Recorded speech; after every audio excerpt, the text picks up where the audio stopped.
Bueno, buenas tardes a todos. Hoy nos vamos a encontrar abarcando lo que es el Imperio Bizantino o el Imperio Romano de Oriente, que, a ver, no es un periodo largo, no es que vamos a tener, no sé si se dan cuenta, no son tantas diapositivas, parece, pero es sumamente interesante la transformación que va a ocurrir dentro de la indumentaria, dentro de la arquitectura, la trascendencia que esta misma va a tener a través del tiempo. Por eso vamos arrancando con un poquito de historia, que es necesario para ubicarnos en tiempo y espacio.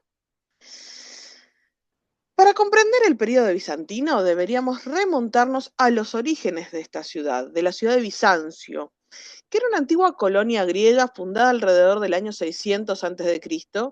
por el legendario rey Visas, a quien el oráculo de Delfos supuestamente guió hasta esta estrecha franja de mar que conecta el Mar Negro con el Mediterráneo, y fue en este emplazamiento, conocido como el Estrecho del Bósforo o el Paso de Bueyes, que se convertiría en el corazón de un imperio que, aunque se lo denominaba romano, fue esencialmente griego por naturaleza, por sus orígenes, y cristiano por adopción.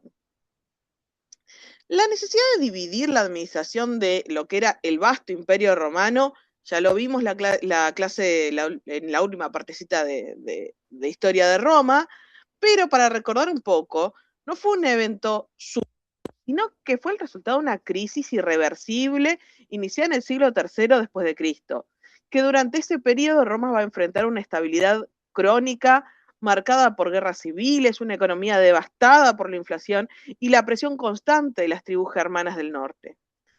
La vida urbana se va a ir deteriorando poco a poco, dando a una ruralización y a la fortificación de ciudades bajo caudillos locales, que fue básicamente lo que pasó. Entonces, ante la imposibilidad de que una sola persona gobernara un territorio tan extenso como era el Imperio Romano, que abarcaba básicamente 3 continentes, el emperador Diocleciano tomó la decisión trascendental de dividir el imperio en el año 203 después de Cristo, para hacerlo de alguna manera más controlable, sentando las bases administrativas de lo que siglos más tarde serían las dos mitades definitivas, ¿no? Sin embargo, el verdadero arquitecto de esta nueva capital fue Constantino I el Grande, quien tras emerger victorioso de 2 décadas de sanguinarias guerras civiles en el año 324 después de Cristo, decidió trasladar el centro del poder hacia el este. Constantino buscaba alejarse de las viejas rivalidades, las intrigas y los intereses creados en la ciudad de Roma, deseando modelar una especie de nueva Roma, que reflejaba su visión de un imperio unificado y cristiano. En el año 330 después de Cristo, la ciudad bizantina fue fundada y bautizada como Constantinopla, convirtiéndose oficialmente en la capital. Y bajo su mandato, el cristianismo dejó de ser una fe perseguida, como vimos, los que no vieron les vuelvo a recomendar ver la película Ágora, para convertirse en el pilar fundamental del Estado, que fue un acto político de sentido común que reconoció la fuerza creciente de esta religión en los territorios orientales.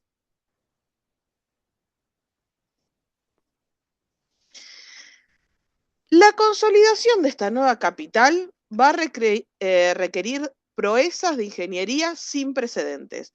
Constantinopla está rodeada de aguas, por lo tanto, carece de fuentes naturales de agua potable, lo que va a obligar a los sucesores de Constantino, especialmente al emperador Valente, entre el 364 al 378 después de Cristo, a construir el sistema de acueductos más largo de la antigüedad, extendiéndose por más de 640 kilómetros desde las selvas de Tracia. Si les suena conocido, es que lo comentamos cuando hablábamos de Alejandro Magno. Para asegurar el suministro durante los meses secos o los asedios, los ingenieros bizantinos van a desarrollar un complejo sistema de almacenamiento subterráneo, destacando la monumental cisterna basílica, que es una estructura capaz de albergar agua equivalente a 27 piscinas. olímpicas, soportadas por un bosque de 336 columnas recicladas de edificios clásicos. Vamos a ver una fotito chiquita, pero recomiendo enfáticamente que busquen videos de lo que es la cisterna basílica. Es una locura, y si mal no me acuerdo, en una de las películas del Código Da Vinci aparece una final con una bomba en esas cisternas, y es una escena alucinante porque van a ver como cabezas de medusa metidas bajo el agua, como si estuvieran las columnas al revés. Es una locura, es alucinante.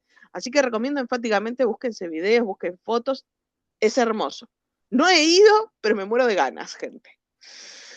La división definitiva del imperio ocurrió tras la muerte de Teodosio I el Grande, 395 después de Cristo. Teodosio fue quien había oficializado el cristianismo como la única religión del imperio mediante el edicto de Tesalónica, y repartió sus dominios entre sus dos hijos, Arcadio, que recibió el imperio romano de Oriente con capital en Constantinopla, y Honorio, que quedó a cargo del imperio de Occidente con capital en Roma. Ya vamos a ver qué pasa con Occidente más adelante. Ustedes no se preocupen que ya vamos a abarcar todo esto. A partir de este momento, los destinos van a ser distintos, pero esto va a ser irreversible. Mientras en Occidente se va a debilitar bajo las invasiones bárbaras hasta su caída definitiva en el 476 después de Cristo, el de Oriente se va a mantener intacto, preservando la unidad política y la administración romana bajo una nueva identidad que hoy conocemos como bizantina. Durante el siglo V, el imperio de Oriente se va a centrar en su defensa.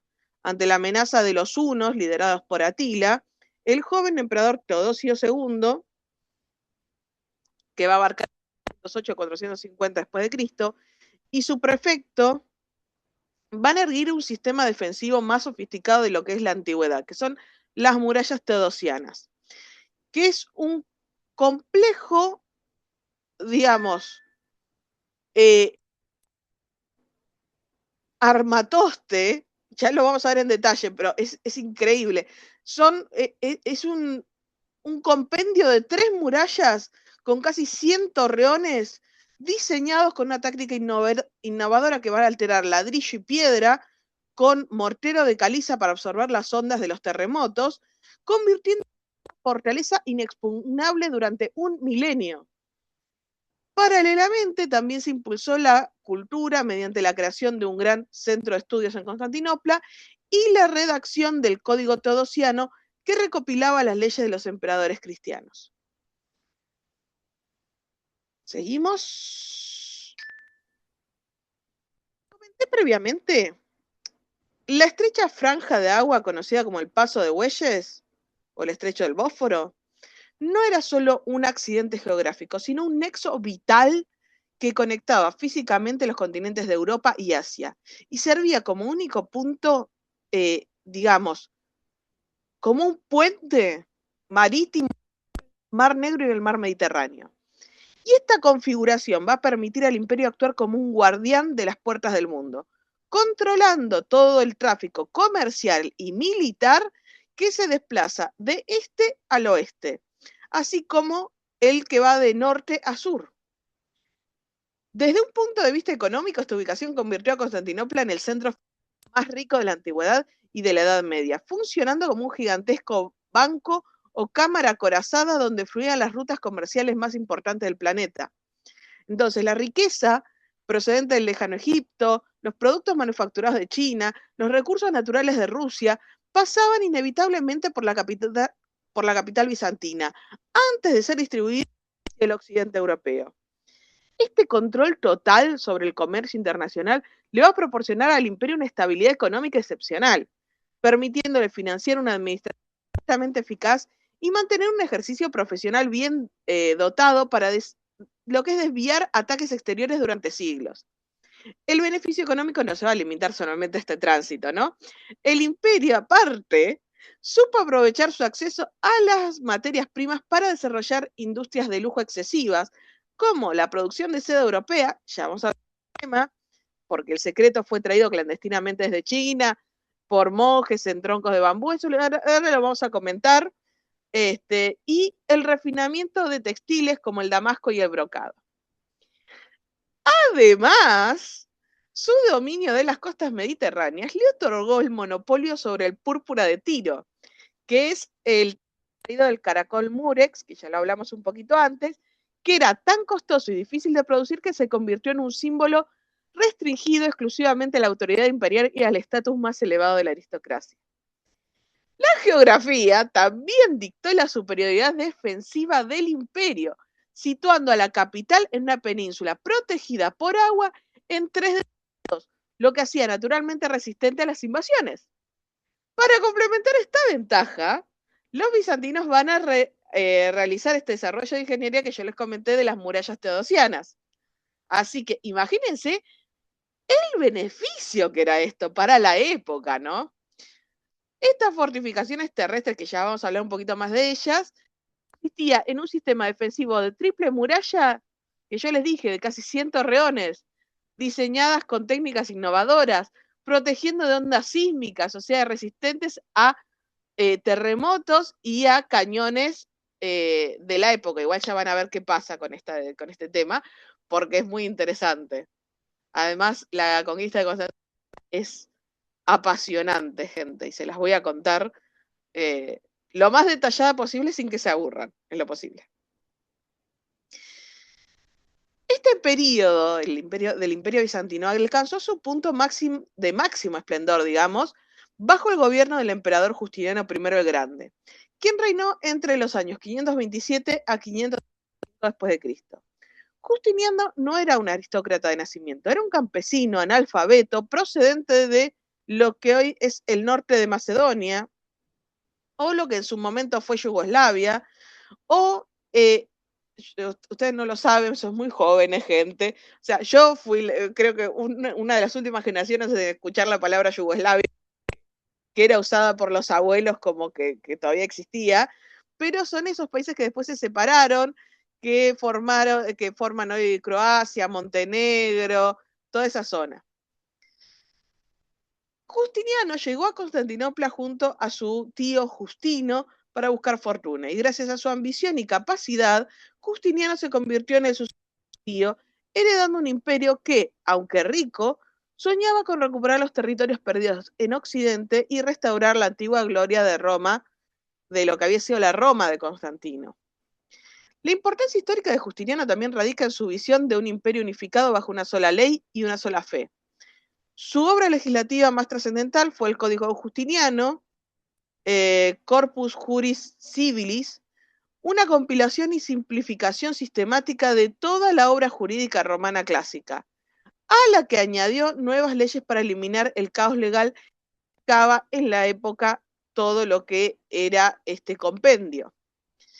Este código no solamente va a servir de base para el derecho bizantino, sino que se convirtió en el cimiento de los sistemas jurídicos de gran parte del mundo occidental actual. Se sigue estudiando al día de hoy.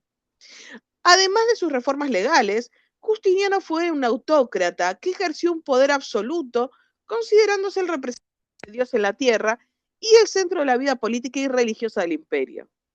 Sin embargo, hoy quiero que sepan que la clase no viene con chismecito, porque el chismecito ya lo tenemos entre la parte histórica.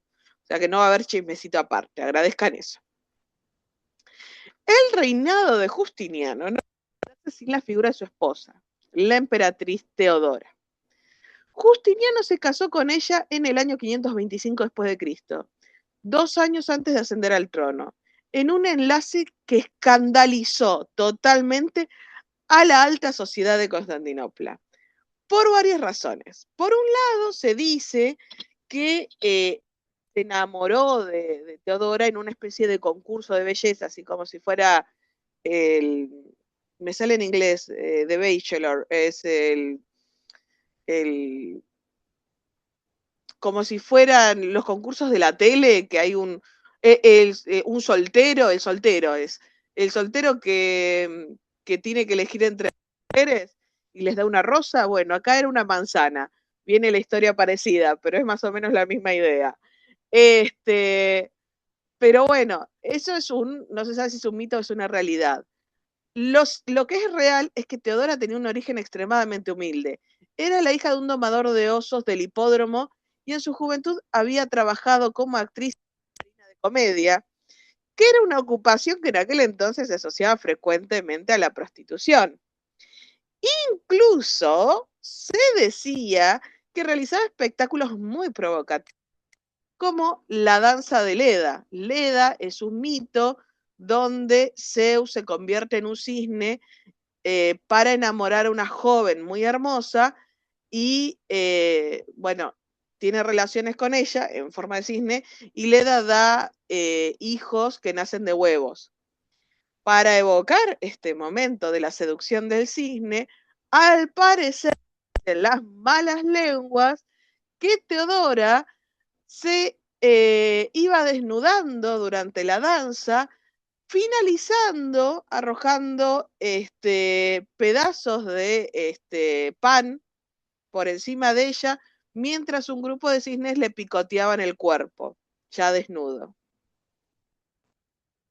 Guarda, ¿eh? Todo esto es historia, gente. Diviértanse con la historia. Hay que disfrutar de la historia. Y además, las malas lenguas también decían que merodeaba el hipódromo buscando clientes, guiño, guiño. Para poder casarse con ella, Justiniano tuvo que convencer a su tío de cambiar las leyes que prohibían el matrimonio entre senadores y mujeres de eh, baja moralidad, digámosle, de baja cuna o actrices.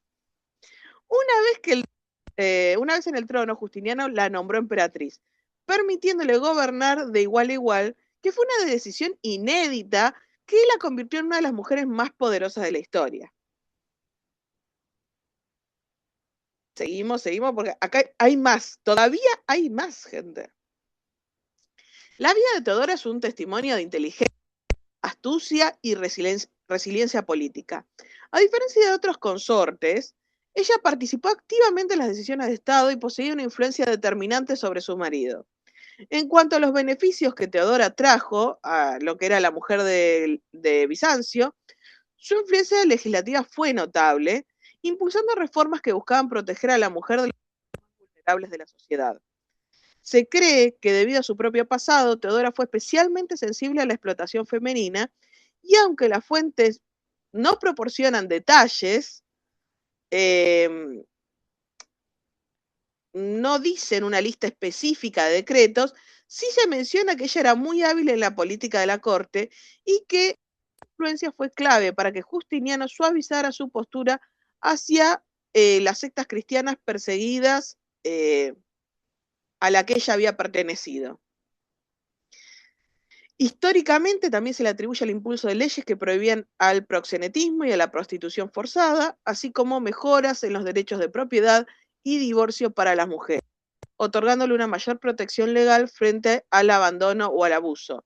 Aunque este detalle específico sobre los derechos de divorcio es información que por lo general debería verificarse entre otras fuentes, porque es algo bastante discutido hasta hoy en día por algunos historiadores. Aquí que aparte de su importancia política, quedó demostrado de forma muy dramática durante la insurrección de Nica, en el año 532 después de Cristo. Este conflicto comenzó con una disputa entre las facciones, los azules y los verdes, en el hipódromo. ¿Recuerdan que yo les conté en Roma que el tema de los colores también era como usar las remeras de los equipos de fútbol hoy en día? Había facción azul, facción verde, facción roja, así que piensen en estas facciones como si fueran los hooligans, como para hacerse una idea. Eran grupos que más que facciones políticas también eran como clubes deportivos. Y debido al descontento por los altos impuestos y las medidas autoritarias de Justiniano, se desató un gran levantamiento y una gran disputa. La violencia va a escalar hasta que un tercio de la ciudad fue arrasada por las llamas y el hipódromo se llenó de rebeldes gritando Nica, que es victoria. Justiniano, aterrorizado y viendo su trono perdido, se preparó para huir de la ciudad en barco. Fue entonces cuando Teodora pronunció su discurso, afirmando que prefería morir como emperatriz que vivir como refugiada y sentenciando que la púrpura es un glorioso sudario. Su determinación va a convencer al emperador de luchar. Bajo el mando del general Belisario, las tropas imperiales encerraron a los rebeldes en el hipódromo y llevaron a cabo una masacre sistemática en la que murieron unas 30.000 personas. Digamos, es una forma de solucionar el problema, o sea, todos los que quieren matarse los encerramos y acabamos con este problema. Y también te queda como antecedente. Fue un acto brutal y muy sangriento, pero de alguna manera también consolidó el poder absoluto de la pareja imperial y les permitió reconstruir la capital sobre las cenizas de la revuelta. Yo sé que les cuento la historia que parece una telenovela, pero realmente si leen un poco de historia van a encontrar que es mucho más divertido que Game of Thrones, gente. A mí nunca, hasta ahora, me ha decepcionado. Siempre alguna joyita encuentro nueva. De la reconstrucción de la ciudad surgió la obra maestra de la arquitectura bizantina, la Basílica de Santa Sofía, Hagia Sofía o Santa Sabiduría, como lo quieran llamar, gente. Hoy en día es una mezquita, es hermosa, tiene una acústica privilegiada. Acá la profe de ganas por visitarla, todavía no ha ido, ojalá algún día vaya y espero que no me la destruyan antes. Detalles. Está diseñada por el matemático Antemio de Trales e Isidoro de Mileto. La iglesia presenta una cúpula colosal de más de 30 metros de diámetro que parecía flotar en el aire gracias al uso innovador de las pechinas, que son espacios triangulares, después lo vamos a ver un poquito mejor, que distribuían el peso de la cúpula circular sobre una base cuadrada. La rapidez de su construcción fue completada apenas en 6 años, que es terriblemente rápido para lo que es esta época. Y su suntuosidad interior, decorada con mosaicos dorados y mármoles, la convirtió en el centro de la cristiandad y en un símbolo del poder divino de Justiniano. Igual, dicho sea de paso, igual creo que se los voy a repetir después porque ya me conozco, tienen un video específico que cuenta en detalle lo que es la arquitectura y el interior de Santa Sofía, que es hermoso el video, que se los voy a dejar habilitado después. Acá hay todo un tema también político que también nos compete a nosotros porque está vinculado con el arte, que es la denominada querella de la iconoclastia. Y con los periodos más turbulentos, complejos y definitorios de la historia del Imperio Bizantino. Y se va a extender aproximadamente entre el siglo VIII y el siglo IX después de Cristo. No voy a contar todos los detalles, pero se los voy a dejar como bien resumidito. Este conflicto no fue meramente una disputa teológica sobre el uso de imágenes sagradas, sino una crisis total que va a sacudir los cimientos políticos, económicos y sociales del imperio, poniendo en riesgo su propia supervivencia y alterando permanentemente la relación con la cristiandad occidental. Para comprender la magnitud de esto que vamos a comentar ahora, es necesario visualizar un imperio que tras su primera edad de oro, bajo Justiniano, se encontraba bajo una presión externa constante y buscaba una purificación interna. Sus líderes devolverle el fervor divino al pueblo. El término iconoclastia proviene etimológicamente de la de imágenes y define a aquellos que se oponían a la veneración de los íconos. ¿Qué son los íconos? Vamos a definirlo. Un ícono religioso es una representación sagrada, ya sea en pintura o mosaico. Los más comunes ustedes tienen en la zona más o menos de San Telmo, tienen la Iglesia Ortodoxa Serbia, la Iglesia Ortodoxa Rusa, donde podemos ver íconos, estas pinturas, generalmente vinculadas a retablos, o sea, a pedazos de madera, son pinturas hechas en pedazos de madera, pero también podían ser mosaicos. Pueden ser de Jesús, de María, de santos, o escenas bíblicas. Siempre las figuras van a estar acompañadas de un halo, una aureola o nimbos en sus cabezas. Y están en las imágenes de Justiniano y Teodora, más adelante, cuando las veamos, ellos también, por ser las cabezas de la iglesia, van a tener nimbos en la cabeza. Considerando esto, digamos,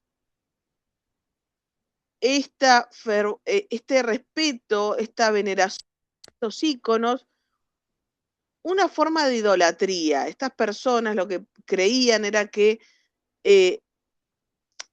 digamos, venerar una imagen que no es la realidad es idolatría. Entonces, la idolatría, al estar prohibida en las Sagradas Escrituras, ya es un problema, digamos, a la larga.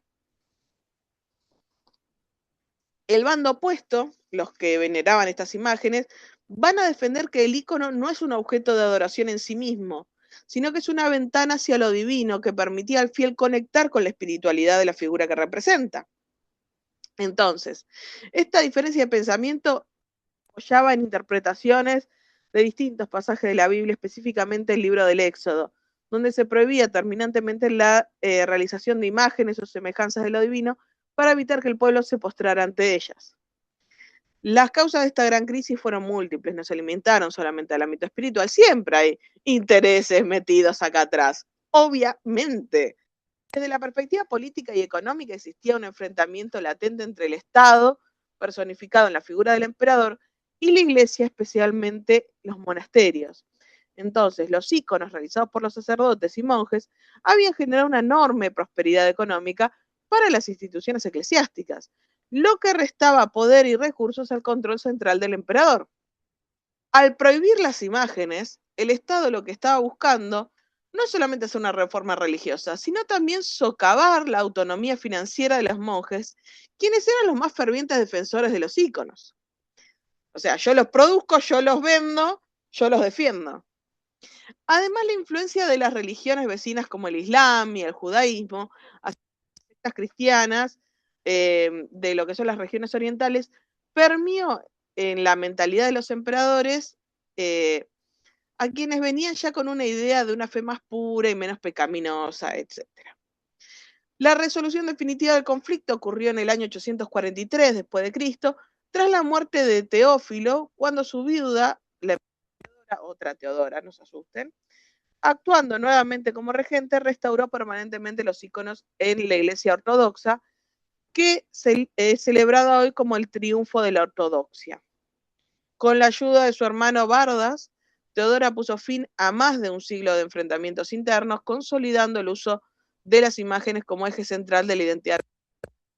Y a partir de este momento, el icono dejó de ser un objeto de disputa para convertirse en el lenguaje visual por excelencia del cristianismo ortodoxo.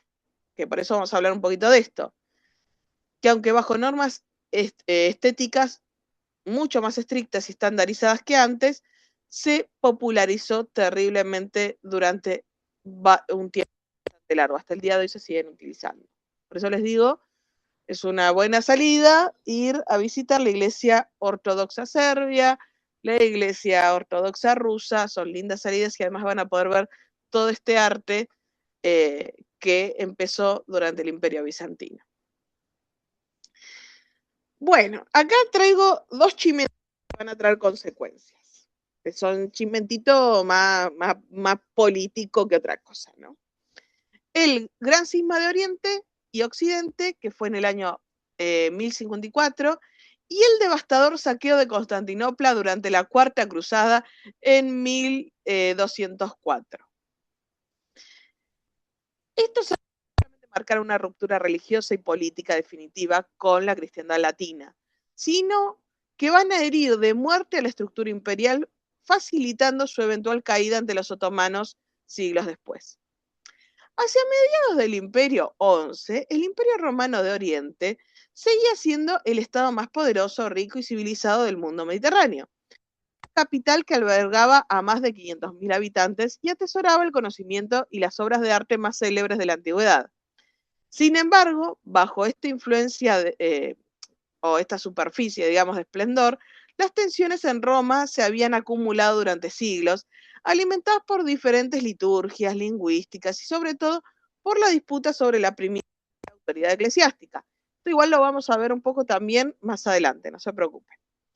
El gran cisma de 1054 fue el resultado de una distancia cultural y teológica que se había vuelto inevitable. Mientras que en Occidente el latín era la lengua sagrada y el Papa de Roma reclamaba una autoridad suprema sobre todos los cristianos, el griego era el idioma dominante y los patriarcas, especialmente el de Constantinopla, gozaba de una autonomía que el emperador quería, digamos, el emperador era una especie de emperador y papa al mismo tiempo. O sea, ejercía el papismo. Es una mezcla de César y papa en la misma palabra. Césaropapismo. Y tutelaba este cargo, ¿no? Uno de los puntos de fricción más agudos fue la controversia de la cláusula que era el tema de, como para hacerlo más fácil, que afirmar que el Espíritu Santo procedía tanto del Padre como del Hijo. Entonces, este añadido no fue aceptado por el patriarca ortodoxo, quien sostenía que el Espíritu Santo emanaba únicamente del Padre, viendo en la modificación latina una alteración herética de los dogmas establecidos en los primeros concilios ecuménicos. La crisis va a estallar formalmente cuando el Papa León IX, amenazado por las invasiones nómades en el sur de Italia, buscó una alianza con, digamos, una alianza militar con Bizancio. Para negociar se envió un embajador encabezado por el cardenal Humberto Silva Cándida, un hombre de carácter intransigente que chocó frontalmente con el ambicioso patriarca Miguel Celular. Y este conflicto escaló rápidamente. Los enviados papales se negaron a reconocer a Miguel como patriarca ecuménico y este a su vez les negó la audiencia. El acto final ocurrió el 16 de julio de 1054, cuando el cardenal Humberto depositó una bula de excomunión contra Celular en el altar de Santa Sofía en plena liturgia. Esta respuesta fue definitiva. El patriarca, ¿qué hizo? Quemó la bula y excomulgó a todos los delegados romanos. Vos me excomulgás, yo te excomulgo. Acá era como tener chicos, gente. Y aunque en este momento se pensó que era una disputa personal de los clérigos, este evento va a dividir a la cristiandad en lo que es la Iglesia Católica y la Iglesia Ortodoxa. Y esto fue de forma permanente, creando una brecha que debilitaría la unidad de Europa frente a las presiones externas. Tras el cisma, el imperio entró en una fase de inestabilidad marcada por la pérdida de Italia a manos de y la derrota ante los turcos en la batalla de Manzikert en 1071, lo que permitió a estos últimos penetrar en el corazón de Asia Menor.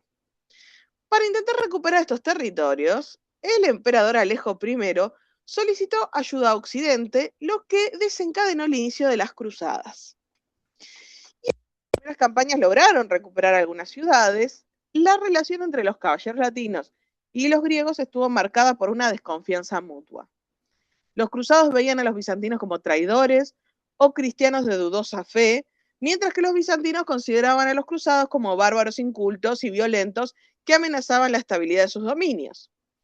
Estas tensiones alcanzaron su punto de ruptura en la Cuarta Cruzada, originalmente convocada por el Papa Inocencio III para recuperar Jerusalén. La expedición se desvió de su objetivo debido a la influencia de la República de Venecia, ya les vamos a contar un poquito más, y las deudas económicas de los cruzados. Venecia estaba dirigida por el astuto y anciano duque Enrico Dandolo, buscando eliminar a su principal competidor comercial en el Mediterráneo. Vio la oportunidad de oro cuando el joven Alejo Ángelo, hijo del depuesto emperador Isaac II, escapó a Occidente y permitió a los cruzados una inmensa suma de dinero, así como la sumisión de la Iglesia Ortodoxa a Roma, a cambio de que le devolvieran el trono. Los cruzados, incapaces de pagar el transporte de los venecianos, el transporte que los venecianos les proporcionaron, perdón, a Esparta y pusieron rumbo a Constantinopla en lugar de a Tierra Santa. Hay otros intereses, ya los vamos a ver cuando yo les muestre la imagen de la iglesia de San Marcos. Tengan en cuenta que en esta época el turismo religioso, sí, yo sé que suena rarísimo, pero el turismo religioso era popular. O sea que había ciudades grandes que decían, yo tengo el dedo meñique de la Virgen María, yo entre mis reliquias el dedo pequeño del pie izquierdo de San Juan Bautista, y así sucesivamente, gente, ¿no? No estoy inventando, hay un montón de historias de este tipo. ¿Qué pasa? Venecia de alguna manera se estaba formando, se estaba equipando, no era lo que hoy conocemos, se estaba, digamos, estableciendo también. Y de alguna manera Bizancio era su competencia, Constantinopla era su competencia, no solo comercial, sino que también era su competencia a modo de lugar por Santa Sofía. Entonces, también en digamos, en este saqueo, Venecia obtuvo un montón de piezas que venían de Bizancio, de Constantinopla, que se las apropiaron como reliquias para turismo religioso. Es brillante, gente, es brillante. En el asedio de 1204, este fue un evento sin precedentes. A pesar de sus legendarias murallas que yo les conté, la ciudad fue vulnerable al ataque naval veneciano, cuyos barcos contaban con plataformas levadizas que permitieron a los soldados saltar directamente sobre los muros marítimos al Cuerno de Oro. Ya vamos a hablar un poquito más de eso cuando les cuente la caída de Constantinopla, porque es importante. Tras la huida del emperador Alejo V y el colapso de la defensa, Constantinopla sufrió un saqueo salvaje que duró 3 días. Los cruzados, que habían jurado proteger la cristiandad, profanaron iglesias, palacios, destruyendo, robando gran parte del patrimonio artístico y religioso acumulado durante siglos. Se fundieron estatuas de bronce de la antigüedad para en monedas. Se robaron innumerables reliquias sagradas, donde terminaron Iglesia de San Marcos, Venecia, pueden visitar hoy en día. Y se dispersaron tesoros por toda Europa occidental, especialmente Venecia. Un ejemplo emblemático de esto, de esta expropiación, digámosle, son los famosos caballos. 4 esculturas de bronce dorado que precedían el hipódromo de Constantinopla y que fueron arrancados como trofeos de guerra para ser colocados en la Basílica Veneciana. Se pueden ver hoy en día, hay réplicas colocadas en la Basílica, pero por dentro se pueden ver las originales. A largo plazo, el cisma y el saqueo de 1204 un odio profundo entre las poblaciones ortodoxas y latinas. Cuando los otomanos van a comenzar a sitiar la ciudad en el siglo XV, que ya les voy a contar, ahora vamos a hablar un poco de eso, las peticiones de ayuda del emperador bizantino occidente fueron ignoradas y condicionadas a una reunificación religiosa que el pueblo y el clero ortodoxo rechazaban tajantemente, prefiriendo, en palabras de algunos contemporáneos, ver el turbante turco en la ciudad que la tiara papal. Imagínense lo que es esto. Pero es una pelea de chicos, gente, es una locura. Es una pelea de egos, es terrible. Vamos a contar la caída de Constantinopla. Que recomiendo enfáticamente que busquen en Netflix El ascenso del Imperio Otomano, que es un docufilm, es hermoso, hermoso ese docufilm, es El ascenso del Imperio Otomano. Lo que tiene de interesante los docufilms es que son videos actuados como si viéramos una película, pero cada tanto interrumpe un historiador, un arqueólogo, distintos personajes, o sea, digamos, con discursos legítimos, digamos, gente de verdad estudiosa del tema, que te explican más o menos qué estaba pasando en el momento. O sea, no solamente ves la película, sino que es como profe ahí contándote de costado qué estaba pasando. Básicamente es eso. A mí me encanta, hay 2 temporadas. La primera es la conquista de Constantinopla por Mehmed II el Conquistador. Y la segunda temporada es Mehmed el Conquistador contra Vlad Tepes. Vlad Tepes III, si le suena a Drácula, estamos en sintonía, caballeros. Así que les recomiendo enfáticamente que lo vean. Para mediados del siglo XV, el Imperio Bizantino era una sombra trágica de lo que fue su antiguo esplendor, reducido prácticamente a la ciudad de Constantinopla y sus alrededores inmediatos, islas y la península del Peloponeso. Mientras tanto, el joven, muy joven, sultán otomano Mehmed II, apodado el Conquistador por obvias razones, era un hombre de apenas 20 años fascinado por las hazañas de Alejandro Magno y de los antiguos Césares, y llegó al trono con una obsesión que definiría su legado: conquistar la que durante 1000 años había sido la ciudad más fabulosa y rica del Mediterráneo, para convertirla en un imperio de su nuevo imperio universal. Tengan en cuenta algo también, porque yo me estoy trabando porque estoy pensando en varias cosas.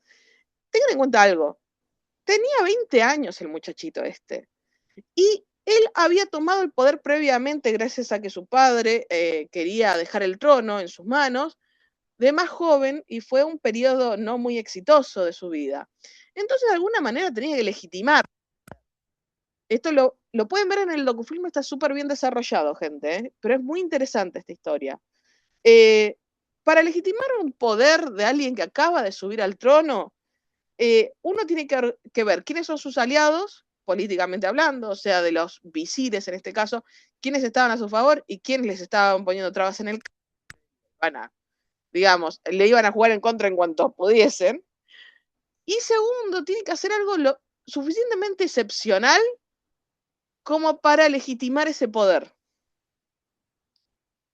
Como para que no lo vean como el hijo de, digamos. A ver si alguno lo entiende de una manera más personal. ¿Cuál fue el objetivo de Mehmed? Fue tomar. La estrategia de Mehmed II fue realmente una obra maestra de planificación, logística y asedio total, diseñada para anular las ventajas geográficas y arquitectónicas que había mantenido Constantinopla inexpugnable durante siglos. El primer paso fue crucial, fue el aislamiento absoluto de la ciudad.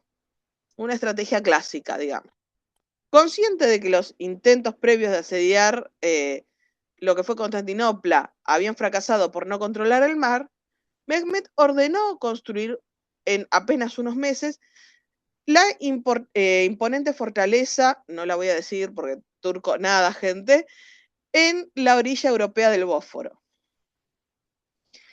Este castillo va a estar equipado con cañones de gran calibre que permitían a los otomanos cerrar el paso a cualquier ayuda que pudiera llegar desde el Mar Negro. De alguna manera estaban estrangulando efectivamente el comercio y los suministros de la capital bizantina. Esta construcción fue una clara declaración de intenciones que probó al emperador Constantino IX y a toda la cristiandad que el sultán hablaba en serio y que el asedio era inminente. Pero, había un elemento revolucionario en la estrategia otomana, que fue el uso de artillería pesada, que cambió las reglas de la guerra para siempre. Hasta el momento, las murallas teodosianas de Constantinopla eran consideradas el sistema defensivo más perfecto de la antigüedad. En un foso de 18 metros de ancho, seguido por un antemuro y un muro interior de 13 metros de altura. Imagínense esta barbaridad, gente. Después vamos a ver unas imágenes cuando veamos la parte de arquitectura. Con torres que funcionaban como castillos individuales. Sin embargo, Mehmed reclutó un ingeniero húngaro llamado Orban y a su hijo, que fue el que se hizo cargo también de la segunda parte. Ante la incapacidad de los bizantinos para pagar sus servicios, se pasó al bando otomano para fabricar cañones de una potencia que se llamó el Oso y los Osesnos. La pieza central de este arsenal fue la Gran Bombarda, que fue un cañón de más de 9 metros de largo que necesitaba 60 bueyes para ser movido y era capaz de lanzar enormes piedras que pulverizaban el ladrillo y la piedra, demostrando que las murallas ya no eran un obstáculo probable como habían sido durante 1000 años. Y tengan en cuenta algo más. Los cañones de esta época, que está hermosamente explicado en el docufilm de El ascenso del Imperio Otomano en Netflix. Véanlo, por favor, les pido. Para esta época, cada vez que uno daba un cañonazo de calibre, y más con la cantidad de pólvora que exigía, se sobrecalentaba tan rápido el metal que tenían que dejarlo enfriar porque si no reventaba. Imagínense 9 metros de un cañón reventándoles encima si no dejaban que se enfriara correctamente. Y aparte había que seguir bombardeando el muro para bajarlo, gente. Era una locura esto. Dentro de la ciudad, se imaginarán, la situación era desesperada. El emperador Constantino IX lideraba un estado empobrecido, dividido por querellas religiosas ante quienes aceptaban la unión con la iglesia a cambio de ayuda y quienes la rechazaban tajantemente. Entonces, con una población reducida apenas a 60.000 habitantes, el emperador solo pudo reunir una fuerza defensiva de unos 10.000 hombres, incluyendo mercenarios y voluntarios latinos, frente a un ejército otomano colosal, que superaba los 160.000 combatientes, entre ellos los temibles genízaros, que eran la infantería de élite del sultán. A pesar de esta disparidad numérica, los defensores contaban con la ventaja de las murallas. O sea, estaban escondidos detrás de las murallas. Si las murallas fallaban, acá se iba todo al garete, gente. Y el liderazgo de un corsario genovés llamado Giovanni Giustiniani, que se convirtió en, digamos, el muro de la defensa. Era el único tipo capaz de hacerle frente a esta situación sin irse de esa ciudad a otro lado, podrido de que esto era inevitable, gente. Esto era un lío, era una locura. El asedio formalmente comenzó un 7 de abril de 1453, con el de los cañones de Orban, el oso y los osesnos. Yo les voy a seguir contando esto, porque a mí me apasiona esto, me enloquece. Durante semanas, los otomanos lanzaron oleadas de ataques sobre el sector más frágil de la defensa terrestre, especialmente en la dispersión del río Licos. Pero los defensores lograban reparar los daños bajo el amparo de la noche. Dicho sea de paso, quiero que lo sepan, porque no me anoté el recordatorio para decírselos después, que incluso contrataron mercenarios escoceses en Bizancio para detectar dónde los otomanos estaban escarbando túneles para ingresar a la ciudad. Así que también tenemos escoceses, gente. Una locura. La estrategia naval de los bizantinos también parecía resistir. Una gran de hierro cerraba el acceso del puerto al Cuerno de Oro, que yo les había contado, ¿se acuerdan que les comenté? Protegiendo las murallas marítimas y permitiendo que una pequeña flota de auxilio lograra burlar el bloqueo otomano en una reñida batalla naval. Pero, fue en este punto donde Mehmed II ejecutó su movimiento más brillante y sorprendente. Ante la imposibilidad de romper la que cerraba el Cuerno de Oro por mar, ordenó a sus ingenieros construir un camino de madera a través de las colinas de Gálata, utilizando plataformas con ruedas y la fuerza de cientos de hombres y animales.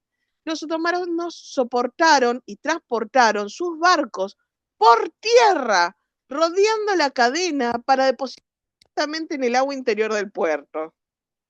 Esta maniobra estratégica fue devastadora para la moral bizantina, ya que obligó al emperador a desviar tropas vitales desde las murallas terrestres para proteger los muros marítimos, que ahora estaban amenazados por la flota turca desde el interior de ese, digamos, estuario que habían creado con la cadena.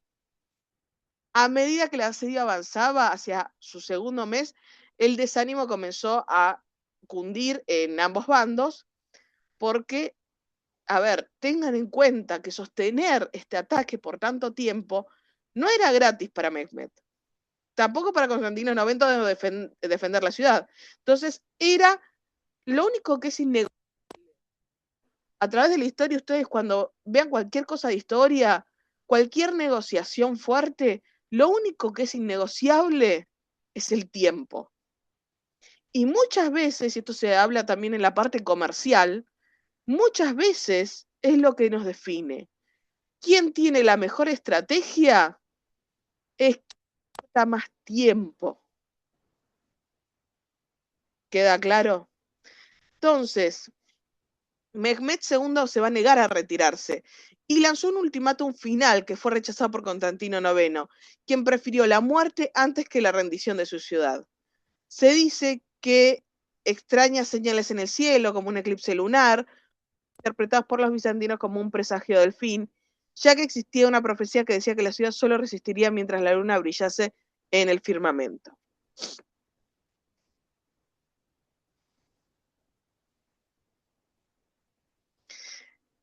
El sultán, aprovechando el fervor religioso y las promesas de 3 días de saqueo para sus tropas, fijó el asalto final para el 29 de mayo de 1423.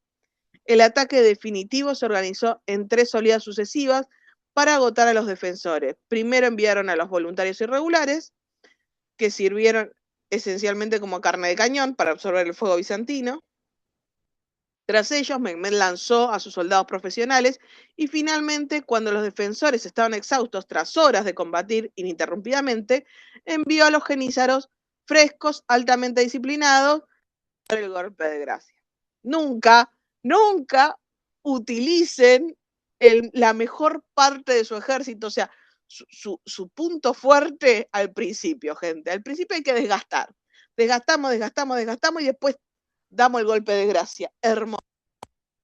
En el fragor de la batalla ocurrió un evento crítico. El capitán Giustiniani fue herido y, quebrado por la fatiga o el dolor, no se sabe bien, abandonó su puesto de mando, lo que provocó que el pánico se extendiera entre sus hombres.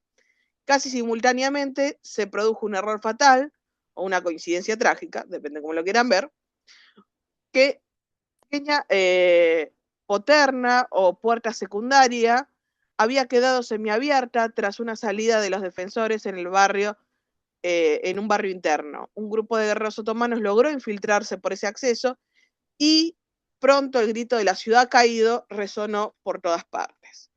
Constantino IX, el último emperador romano en Constantinopla, al ver que la defensa se desmoronaba, se despojó de sus insignias imperiales y se lanzó al combate final junto a sus hombres más fieles, muriendo como un soldado más entre el montón de cadáveres en las puertas de San Román.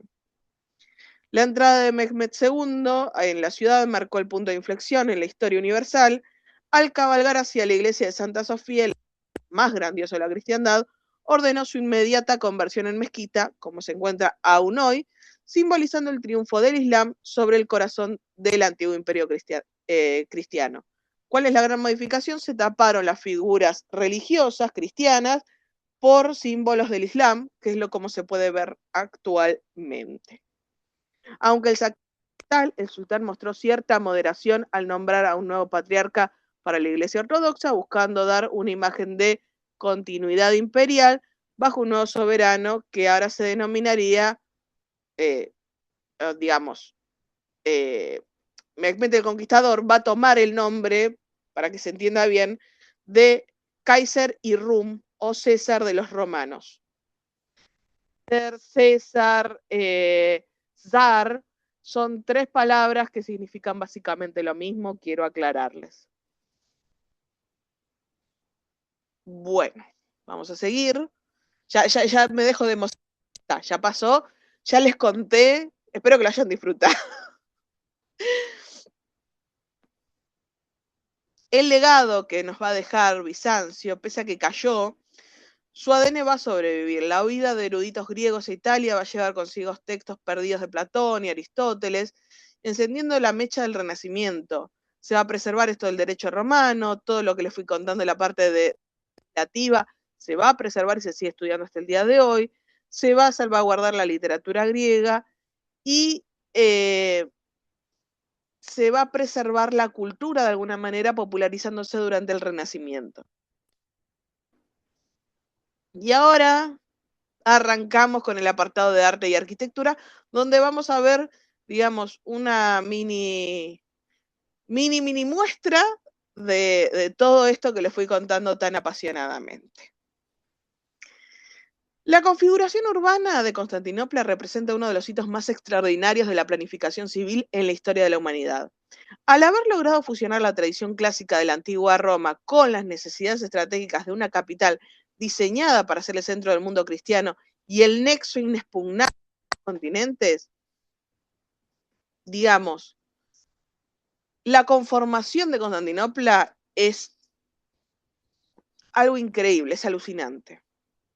A diferencia de muchas ciudades romanas que seguían una retícula perfecta, el urbanismo de Constantinopla se adaptó a la topografía peninsular para articularse a través de un gran eje central o eje ceremonial, conocido como la calle media o como la Maese.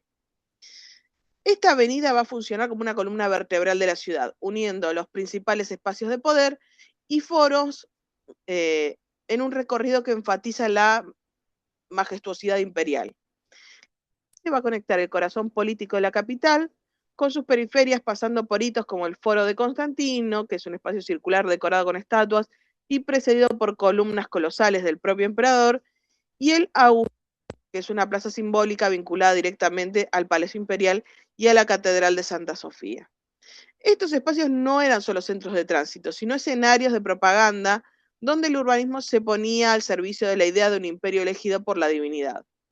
El centro, digamos, de la vida social y política de Constantinopla se encontraba en el complejo formado por el Gran Palacio y el hipódromo.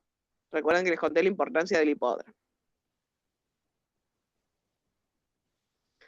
Volviendo para atrás 2 minutos, ahí tienen a la imagen de abajo las cabezas de Medusa al revés que yo les comentaba en esta cisterna, que es la cisterna basílica. Es una locura, gente. Por favor, busquen videos, busquen, no me acuerdo cuál de las 3 películas del Código Da Vinci tienen la escena acá, pero es una locura. Estaban dando un concierto de música, era una escena alucinante. Regreso, no me voy. Ya les prometo que estamos bien. La seguridad urbana fue otro pilar fundamental del trazado de la capital.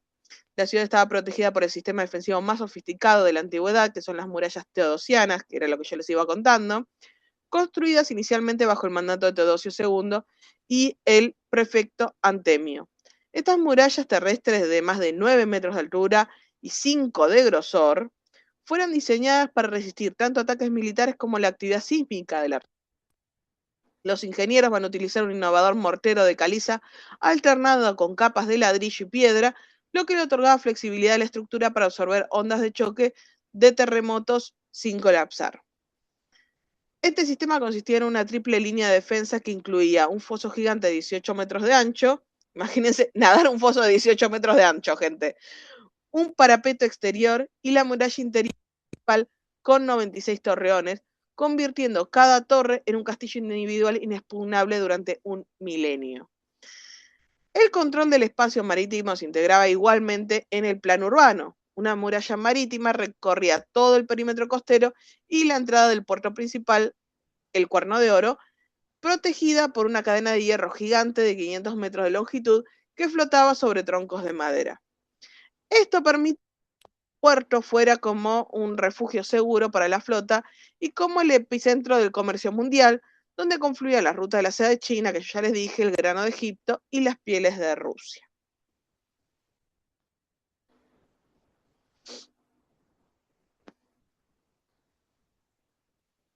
Ahí tienen de vuelta imágenes abajo de la cisterna basílica. Perdón, gente, estoy fascinada, a mí me encanta. Quisiera viajar, tengo ganas de viajar, no puedo. Qué lástima. Un desafío crítico que definió el urbanismo bizantino fue la absoluta carencia de minerales de agua dulce en la península, rodeados de agua salada por 3 de sus lados. Esto ya se los comenté. Para permitir que la población creciera hasta alcanzar casi el medio millón de habitantes, que fue una cifra que ninguna ciudad de Occidente igualaba, los emperadores, especialmente Valente, ejecutaron una red hidráulica sin precedentes en la antigüedad.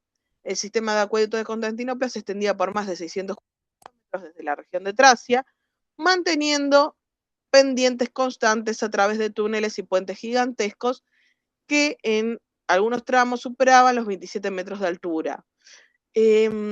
Hay un documental que si me acuerdo, creo que es algo así como ingeniería de la que tiene un capítulo que explica todo esto, más que nada por el tema de los tramos y cómo van armando el tema de la gradiente para que corra el agua hacia la ciudad. Si lo encuentro, lo pongo. Si no, no lo agrego como material extra. Dado que el suministro podía ser interrumpido durante los meses de sequía o asedios, el urbanismo de la ciudad incluyó una especie de ciudad subterránea de almacenamiento compuesta por más de 150 depósitos subterráneos. Entre ellos va a destacar la cisterna basílica, una estructura colosal sostenida por un bosque de 336 columnas recicladas de edificios clásicos, capaz de almacenar agua equivalente a 27 piscinas olímpicas bajo una superficie plana sobre la cual se puede seguir construyendo. Por favor, busquen videos de esto. Es una locura.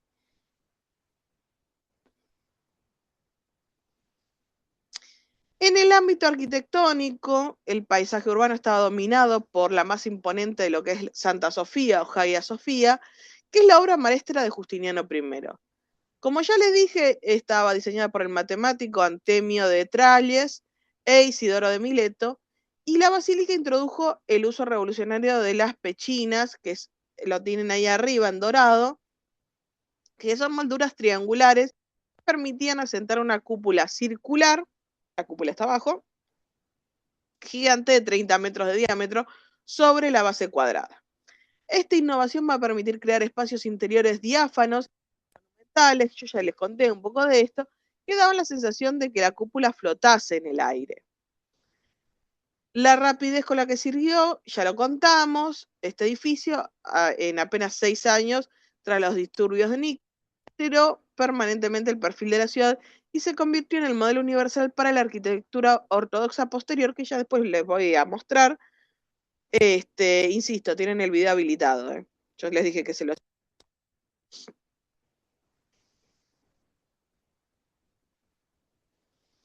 El corazón de esta innovación, como les dije, fue la cúpula, que es un elemento que para los bizantinos simbolizaba el cielo, y fue perfeccionado mediante el uso de materiales extremadamente ligeros como piedras porosas o ladrillos de consistencia especial, para minimizar el peso estructural y permitir dimensiones sin precedentes. El gran edificio técnico que resolvieron los arquitectos bizantinos fue la transición arquitectónica de una base a una cubierta circular, que fue un logro que se alcanzó mediante el perfeccionamiento de la pechina, como ya les dije. Este elemento consiste en la moldura triangular que va a soportar el formato de la cúpula sobre el espacio cuadrado. Pero para soportar el empuje radial de estas estructuras se diseñó un complejo sistema de contrarrestos que utilizaba otras bóvedas menores, que son como 4 cuartos de esfera contrafuertes, lo que permitía distribuir el peso de forma científica hacia los muros exteriores y liberar el espacio interior de soportes pesados. Esta maestría va a alcanzar el cenit con Santa Sofía, obviamente. Y uno de los rasgos más distintivos y profundos de la arquitectura bizantina es el marcado contraste entre exterior e interior de sus edificios. Las fachadas bizantinas suelen presentarse, digamos, de alguna manera sobrias, austeras y casi pobres, construidas predominantemente con ladrillo y piedra, sin grandes alardes ni decorativos que anticipen la riqueza oculta. Esta austeridad exterior responde a la concepción espiritual, donde el edificio se asemeja al ser humano, un cuerpo material sencillo que alberga un alma gloriosa, luminosa en su interior. Todo es simbólico en este periodo, recuérdenlo. Al cruzar el umbral de la iglesia bizantina, el edificio se ve envuelto en una atmósfera de suntuosidad absoluta, definida por el fenómeno de, digamos, miedo al vacío, que impulsa a los artistas a decorar cada superficie disponible con mármoles exóticos, columnas recicladas del mundo clásico y sobre todo una profusión de dorados y colores vibrantes. Es abrumador verlo en un inicio, porque es como si viéramos algo que tiene múltiples detalles en todos lados y de alguna manera te abruma la vista, porque te cansa, empezás a ver por un lado y no sabes por dónde seguir. Es una locura, gente.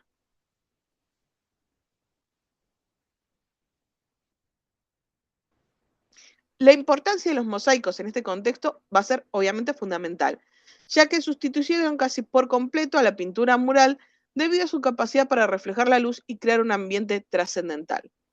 El mosaico no era visto como una decoración, sino como un lenguaje visual diseñado para deslumbrar y manifestar el poder del imperio y la divinidad.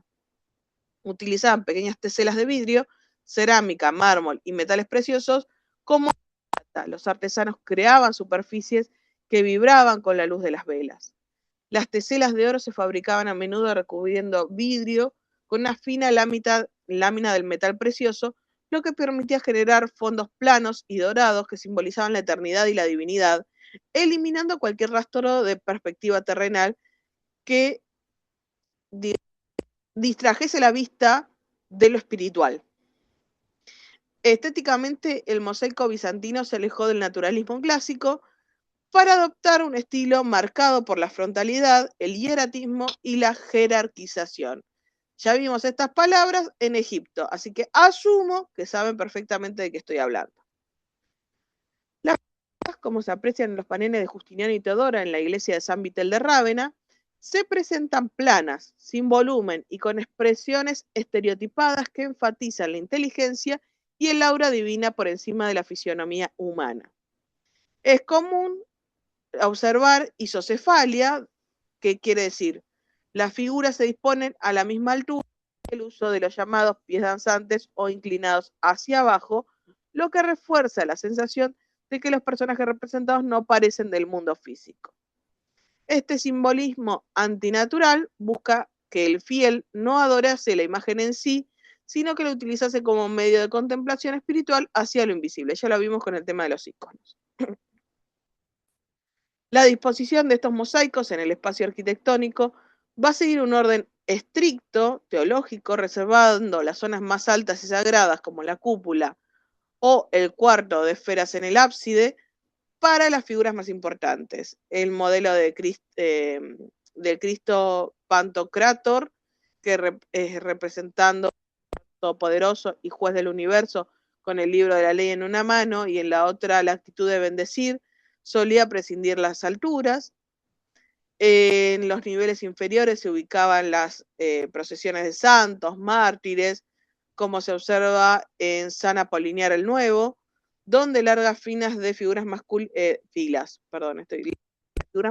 y femeninas parecen caminar eternamente sobre praderas floridas hacia la Virgen o hacia Cristo, sosteniendo coronas de martirio en un gesto de ofrenda perpetua.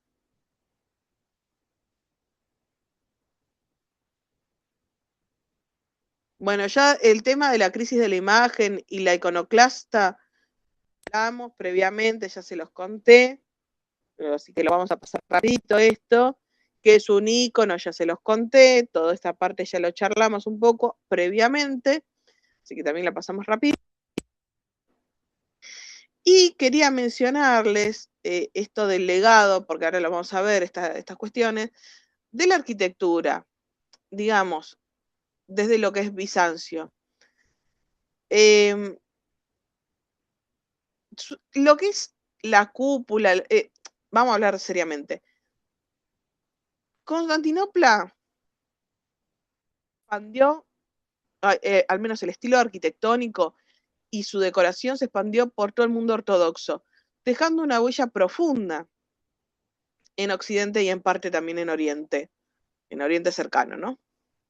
En Venecia, por ejemplo, la Basílica de San Marcos replicó los modelos bizantinos de planta de cruz griega y cúpulas múltiples, utilizando gran parte del tesoro que yo les comenté de la cuarta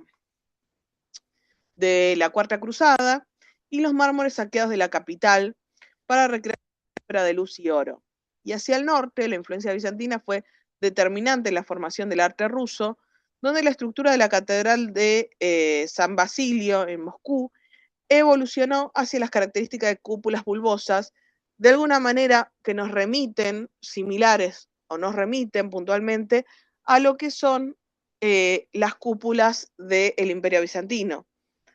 Las cúpulas son doradas, recubiertas de materiales brillantes, y no solamente tienen la función estética de provocar o evocar la idea de lujo bizantino, sino que también es una práctica para evitar la acumulación de nieve sobre los edificios. Ya me voy trabando, estoy medio ya cansada. Pero seguimos, nos falta poco. Acá tienen la famosa Basílica de San Marcos que yo les comenté, y todos esos circulitos que les armé son elementos saqueados que destaqué para que vean todo lo que fue acomodado en la Basílica de San Marcos, digamos, que no son de ellos, son bizantinos. Insisto, los caballos de bronce, esos son réplicas, los que están ahí arriba, los reales están adentro, pero ustedes pueden hacer el recorrido, es muy lindo el recorrido, sinceramente.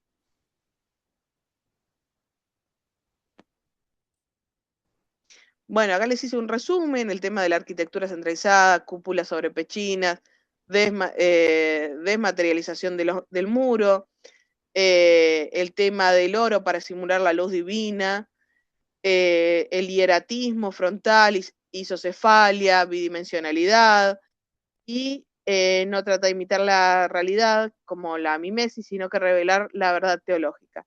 Ya les hice un pequeño resumen más o menos de todo lo que charlamos. Y vamos a pasar rápidamente a la parte de indumentaria, que también tenemos mucho de qué hablar acá.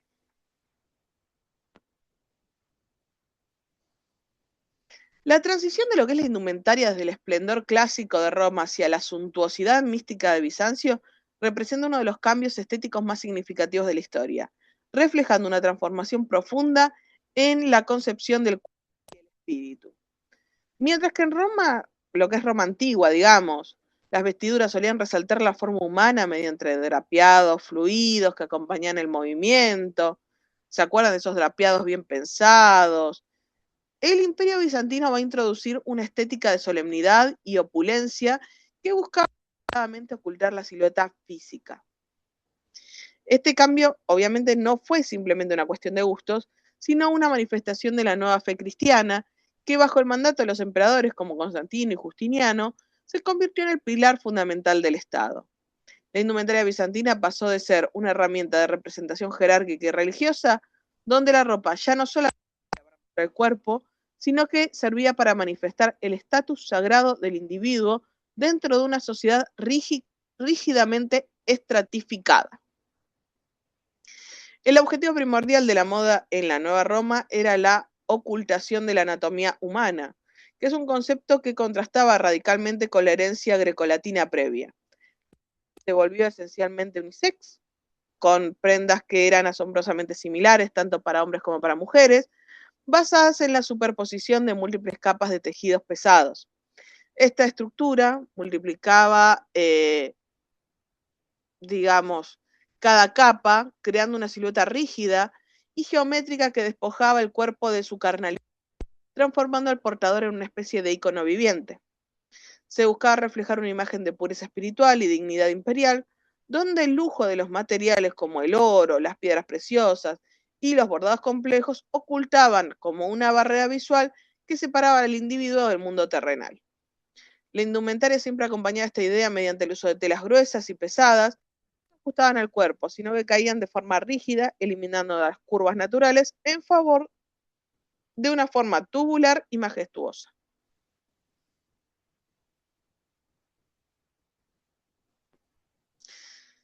Para sustentar esta opulencia, el Imperio Bizantino se convirtió en el primer fabricante de seda europeo mediante un audaz acto de espionaje industrial que rompió el monopolio que China había ostentado durante los siglos, como habíamos charlado en las teóricas anteriores.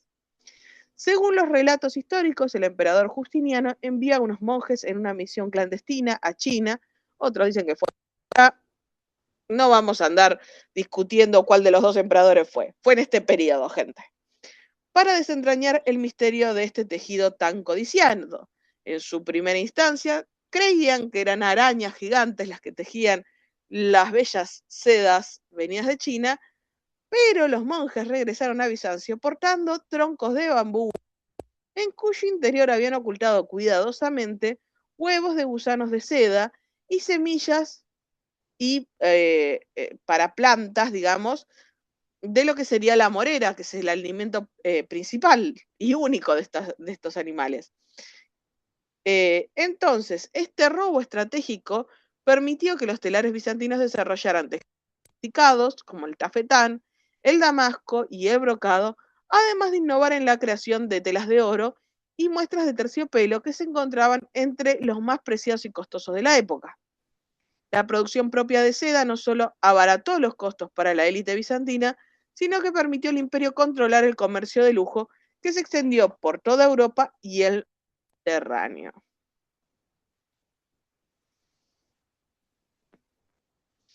No se van a olvidar nunca más del púrpura de Tiro, pero es necesario que comente nuevamente.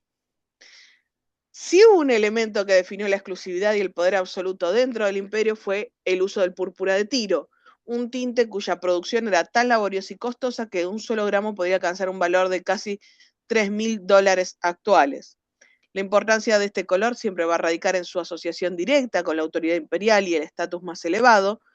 Los emperadores los únicos autorizados para vestir capas enteramente de este tono. En el mundo antiguo este tinte escaseaba de tal manera que la ropa teñida con él era símbolo definitivo de realeza y la dificultad para confeccionarlo era su sorprendente gama de colores que variaba desde el color rojo al violeta profundo y su extraordinaria resistencia a la decoloración. Y esto es, sin ir más lejos, por qué se convirtió en el producto más codiciado de la antigüedad.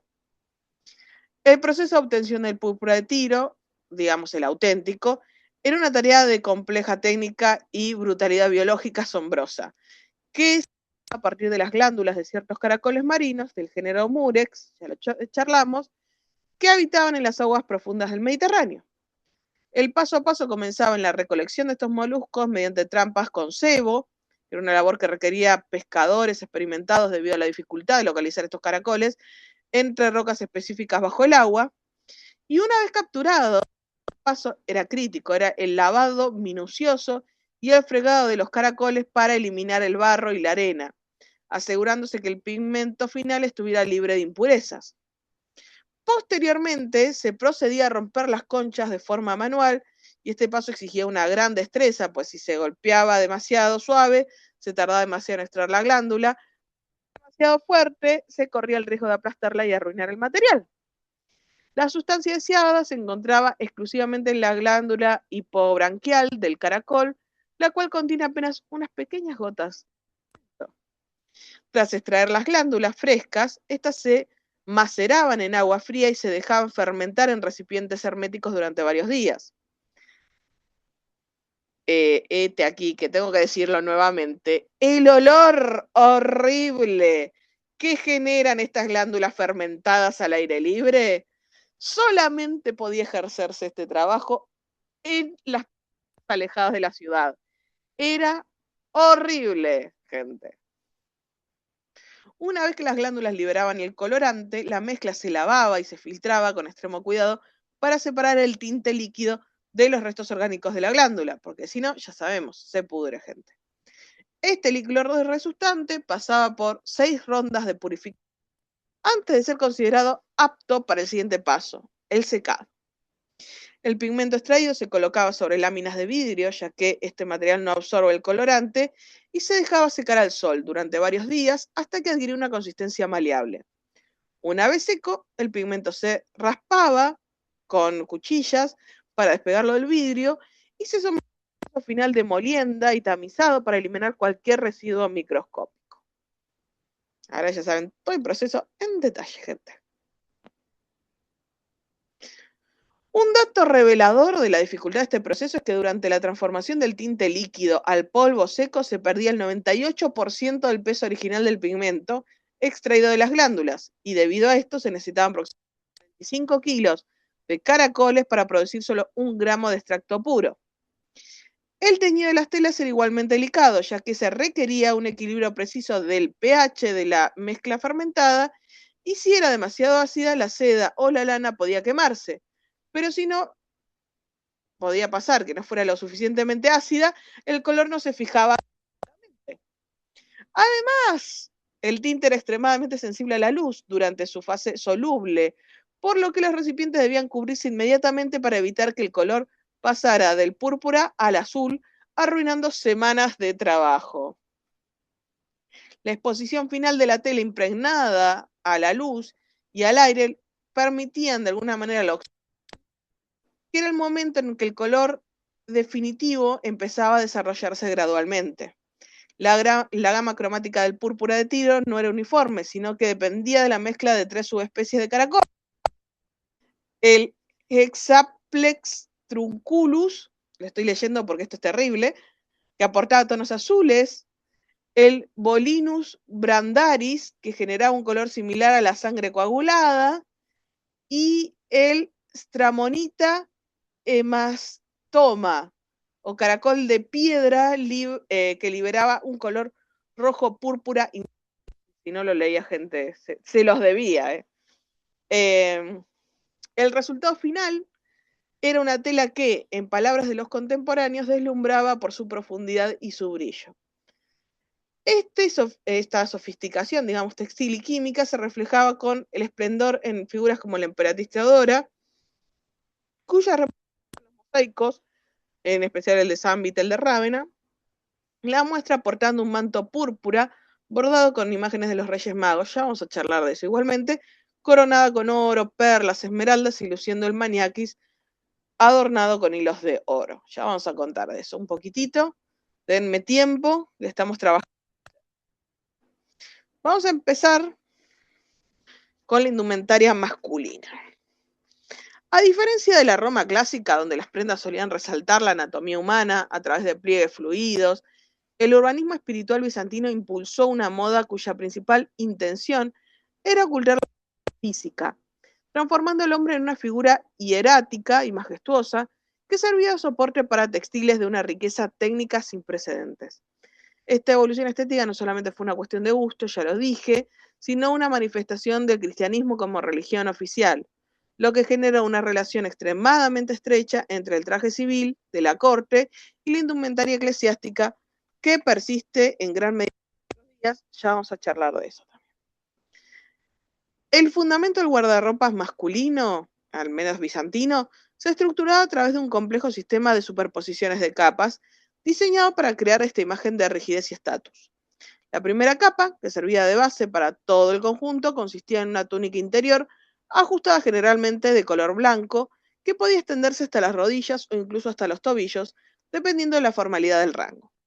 Esta prenda inicial presentaba mangas largas, estrechas, o sea, ajustadas al cuerpo, que cubrían los brazos por completo, reforzando la idea del decoro y la modestia propia de la moral cristiana del imperio.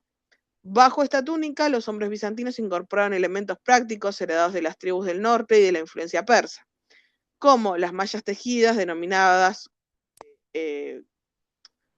digámosle medias, mallas tejidas, medias, y unos pantalones más estructurados, conocidos como brazo, ya sé que suena mal, o bracas, en realidad la pueden encontrar, las cuales se llevaban ocultos bajo las túnicas superiores.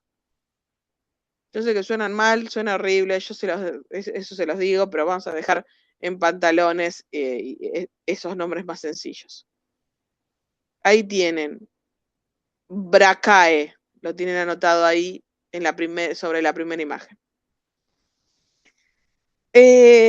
Sobre estas podría ser la túnica, y el hombre bizantino especialmente vestía la dalmática, que es una túnica de proporciones más amplias y mangas anchas, que se convirtió en la prenda exterior por excelencia de la administración y la aristocracia. La dalmática bizantina se confeccionaba con lienzos largos de una tela y se distinguía por su suntuosidad decorativa, incorporando incrustaciones de piedras preciosas, bordados en hilos de oro y motivos que representaban escenas bíblicas o elementos de la naturaleza como flores y animales. El componente más distintivo y políticamente significativo de la indumentaria masculina era el manto o capa, el cual presentaba diversas tipologías según el portador, ahora lo vamos a ver. Y también, dato no menor, porque me voy a olvidar, el hombre bizantino podía usar, como ven en la primera imagen, un sombrero llamado pillbox, hoy lo pueden encontrar como pillbox, o sombrero estilo yaqui, se lo conoce así en Occidente, pero para la época del Imperio Romano recuerda como Pileus Panonicus o gorro panonio.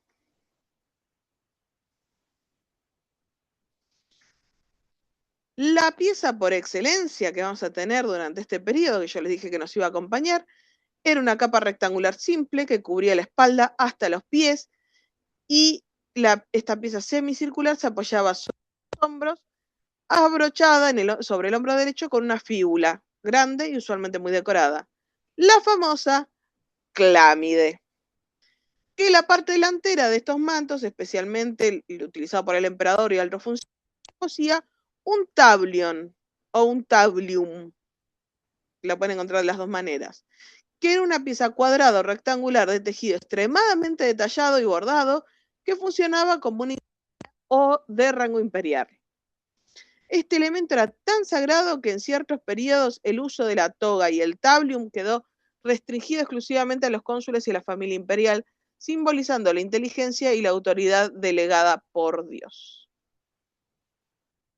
Ahora vamos a ver, acá les dejé unos ejemplos, esta es una túnica bizantina bordada de entre 660 al 780 según el radiocarbono, exhibida en el Museo Metropolitano de Arte. Fíjense la anchura de la pieza comparativamente con el ancho de las mangas, qué ajustadas debían ser esas mangas para que tengan esas dimensiones y cuán amplia debería ser la prenda para que no se vea en detalle el cuerpo. Fíjense esas proporciones. Acá tienen otra túnica ornamentada. Estos ornamentos tienen unas imágenes dionásicas, o sea, que quiere decir de Dionisio, tomando alcohol con uvas. Probablemente es del siglo V, según el radiocarbono, lo que dice ahí. Es una versión más larga y ancha de la túnica y esta prenda es de un periodo tardío antiguo. Está en la colección del Museo Met y se dice que procede de Akbim, un antiguo centro de tejido y al parecer un centro de pensamiento y religión paganos y cristianos. Y el floreciente ornamento de esta túnica expresa temas dionásicos que culminan con imágenes del propio Dios en los cuadros de los hombros.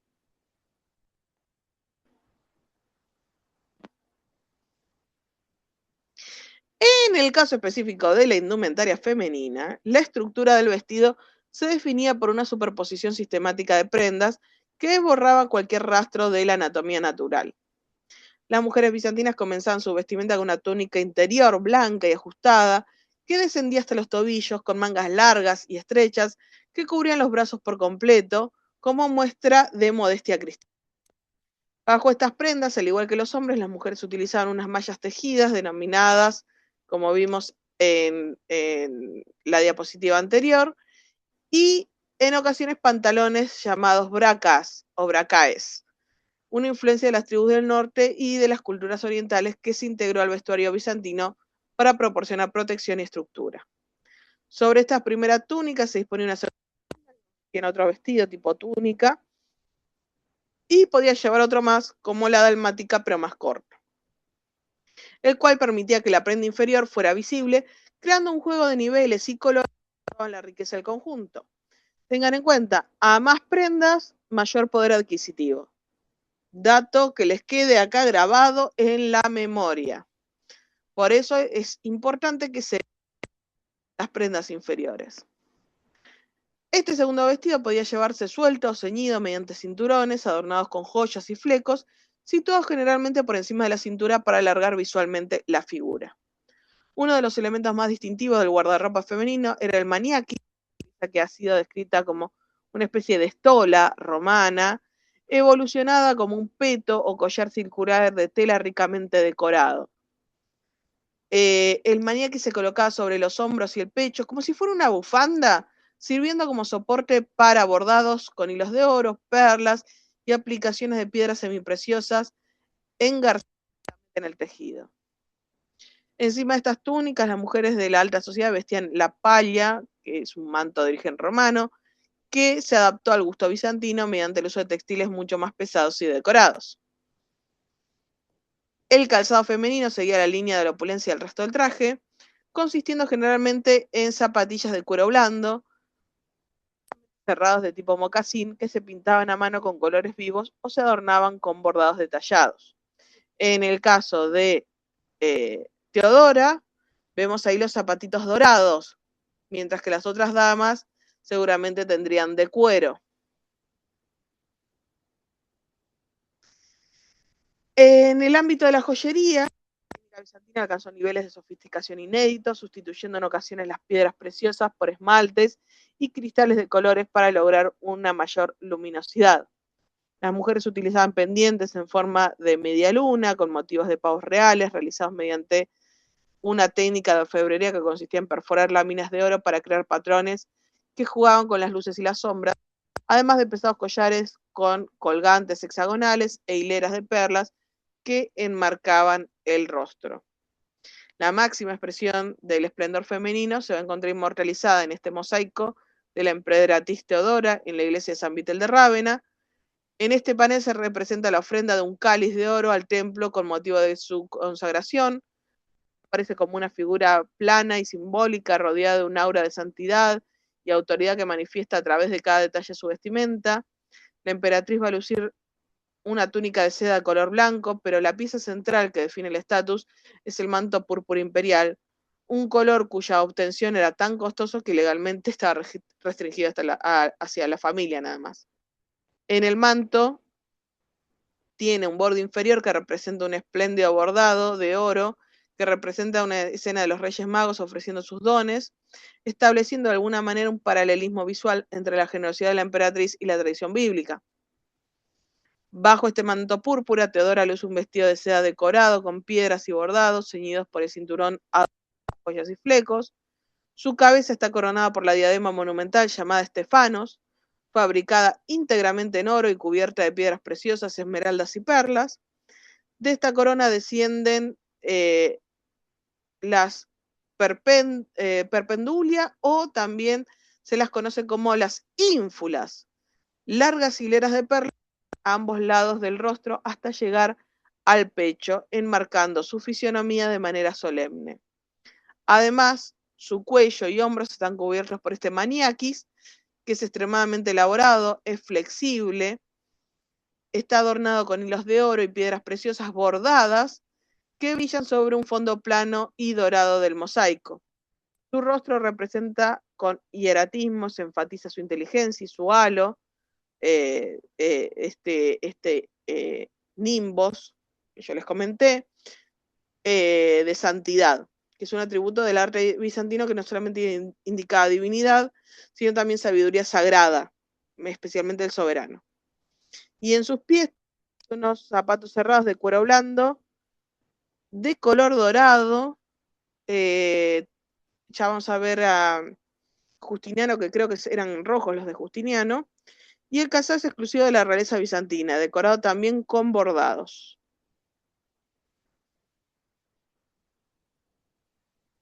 Seguimos. Seguimos. Ah, no, eran azules, mira. Yo me acordaba de rojos. En el mosaico del emperador Justiniano I en la iglesia también de San Vitel de Rávena, es realmente una de las representaciones, hay que entenderlo, es una de las representaciones más icónicas y reveladoras del poder político y religioso durante la primera edad de oro del Imperio Bizantino. Situado en uno de los laterales del presbiterio, frente al panel de su emperadora Teodora, este mosaico no solamente es una obra de arte, sino que es un manifiesto visual de la ideología imperial y el concepto del cesaropapismo, donde el poder del Estado y la Iglesia convergen en la figura del soberano. En esta escena se conmemora la entrega de la ofrenda para la consagración del templo, mostrando a Justiniano en una actitud procesional. Justiniano aparece como la figura central de la composición, luciendo una indumentaria que destila opulencia y sacralidad, viste un manto púrpura imperial, que ya habíamos hablado de este tema. En su manto se destaca el tablium, una pieza rectangular de tela bordada con gran detalle que servía como insignia de su elevado rango. Además, el emperador porta una corona de perlas y piedras preciosas. Su cabeza está rodeada por un halo o nimbus, que en la iconografía bizantina no solo indica santidad, sino que representa inteligencia divina, ya lo dijimos.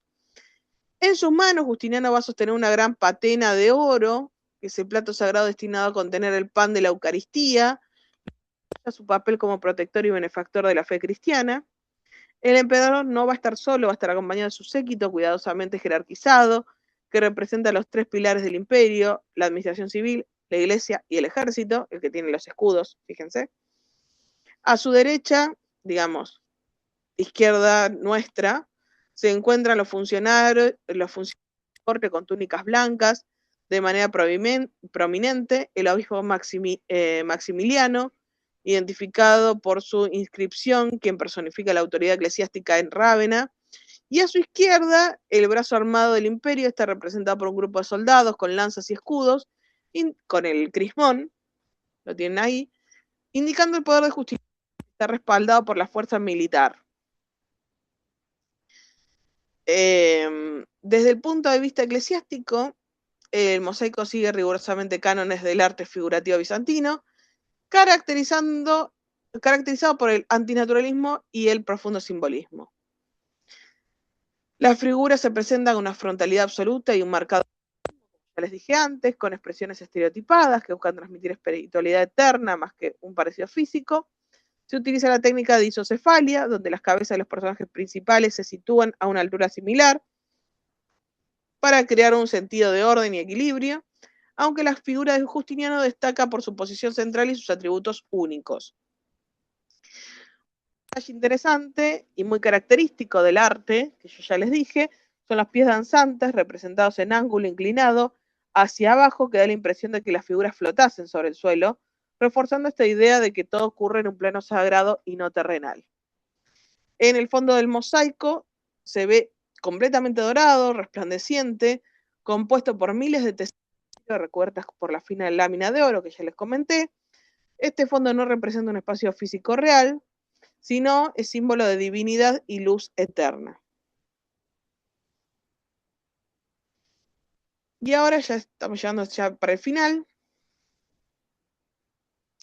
Tejido y ornamentación. Hablamos un poquitito, ya entre todo el diálogo, el tema de la seda sarga pesada, los damascos, los brocados, telas rígidas que no caen, sino que separan, ahí se me chanflearon las comillas, separan el cuerpo del exterior. Los bordados, leones, águilas, ya vimos en algunas de las túnicas, y la técnica popularísima en este periodo del uso del hilo de oro, que da rigidez y refleja la luz de las velas. La orfebrería, que se los comenté muy rápidamente, van a priorizar la técnica de calado, donde se perforan láminas de oro para crear patrones de encaje, esmaltes, uso de esmaltes vítrios para narrar escenas, y gemas que se facetaban, se pulían, se bordaban y se usaban en piezas de orfebrería complejas, siempre vinculado al tema de la religión, por supuesto. Y algo que me gusta dejar para el final, porque es un error que he visto en muchos trabajos, en todos mis años, es que ciertas prendas de la época bizantina han sido heredadas por la religión. Entonces, el que avisa no traiciona. Hay prendas como la dalmática, que obviamente tiene su, digamos, su bisnieto en la dalmática empleada por los diáconos, pero no es la misma prenda. El manto o la clámide, que ha tomado su forma, digamos,